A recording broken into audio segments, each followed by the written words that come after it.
All right, moving on to other global news. Ukraine has said that Russian forces have struck 2 cargo vessels off its southern coast in the Black Sea, killing a Syrian crew member aboard one of the ships. Kyiv is freezing. Kyiv is dark. The mayor of Kyiv have issued a warning. If you want to leave the city, leave now.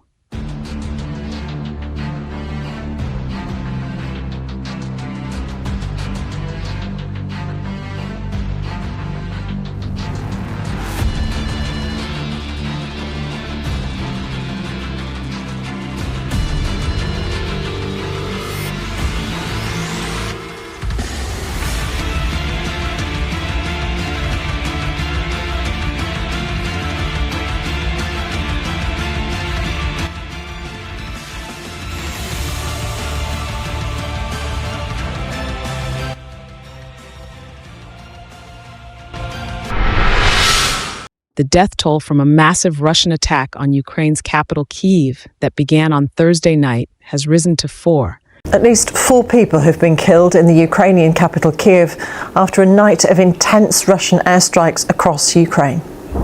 At least 25 people were also injured, including 5 rescuers, the service added. The attack left thousands of Kyiv apartments without heat, electricity, and water, as temperatures fell to minus 10 degrees Celsius, 14 degrees Fahrenheit on Friday, Kyiv Mayor Vitaly Klitschko and other local officials said. Klitschko called on people to temporarily leave the city, saying on Telegram that half of apartment buildings in Kyiv, nearly 6,000, are currently without heating because the capital's critical infrastructure was damaged by the enemy's massive attack. This is CBNEWS. Subscribe to our channel for daily world news update. Stay tuned.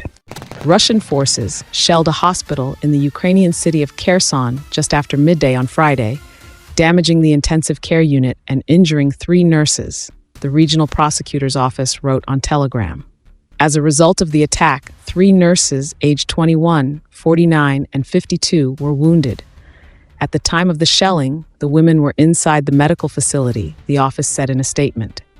The head of the World Health Organization, WHO, Tedros Adhanom Ghebreyesus, condemned attacks on healthcare in Ukraine in a statement shared on X, saying there had been 9 attacks since the beginning of 2026, killing 1 patient, 1 medic, and injuring 11 others, including healthcare workers and patients. Tedros said that the attacks further complicated the delivery of healthcare during the winter period and called for the protection of healthcare facilities, patients, and health workers. Russian forces attacked 2 foreign-flagged civilian vessels with drones in Ukraine's southern Odessa region, killing a Syrian national and injuring another, Ukraine's Deputy Prime Minister Alexei Kuleba and other officials said on Friday. A Ukrainian drone attack on a bus in Russia's Belgorod region injured 4 people, the regional task force reported, according to Russia's TASS state news agency.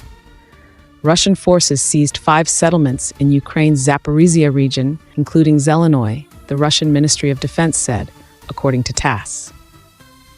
Ukrainian battlefield monitoring site Deep State said on Friday that Russian forces advanced in Huliaipol and Primorsky in the Zaporizhia region, but did not report any further changes.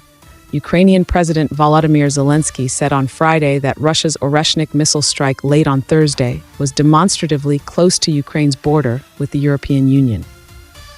The International Atomic Energy Agency has begun consultations to establish a temporary ceasefire zone near Ukraine's Zaporizhzhia nuclear power plant after military activity damaged one of 2 high-voltage power lines.